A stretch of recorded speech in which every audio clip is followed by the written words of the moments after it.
In my view of the book of Revelation, that is so difficult sometimes to understand and interpret, comes from the fact that the writers of the biblical tradition did not have the power structures of society at their control, at their beck and control. So, in place of the power, the actual power, imagination took over. And an imaginative power structure, if you will, a power structure built on words, on imagery, had to replace the actual power structures of the ancient world that the book of Revelation came out of. So the writers did not have the military, didn't have the political power, didn't have the social institutions that the empire, thumbnail term here, that the empire had. So in place of that, they substituted this very deeply imaginative language that convicted people on the basis of language rather than on real power.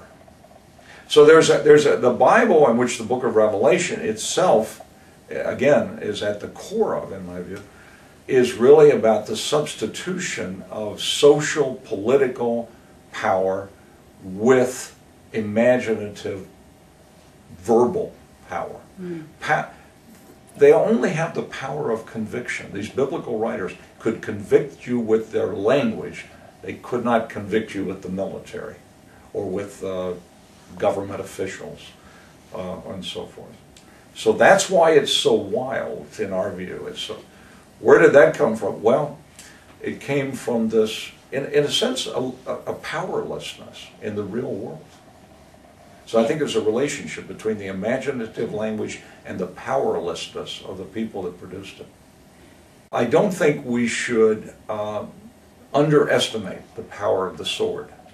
I think within religious circles, we often believe that if we say it, if we articulate it, if we write it, or whatever, that we have done our job. Well, I said that, I preached a good sermon on this topic, and therefore my work is over. But actually, what I like to tell students is, when someone comes up to you, I teach in a seminary, and when someone comes up to you and says at the end of the sermon, "Pastor, you preached a good sermon," my response to that is, find out what the people did the week after the sermon, and then you'll decide whether or not you preached a good sermon. Tell me what you do with my words, and I'll tell you how good my words were. So I think we need to turn that upside down. And it may be flowery, it might be, wow, this person has a lot of facility with language and so forth, but does it change lives? And that's the issue in religion. One is not satisfied unless the world has changed. If it doesn't affect real life and change real life, not pie in the sky and the by and by, but life as we know and experience it, if that is not impacted by what we do, it's difficult to give a positive evaluation of what we're doing. We demand that practical piece be there in the religious world. The purpose is not to understand the world, but to change the world.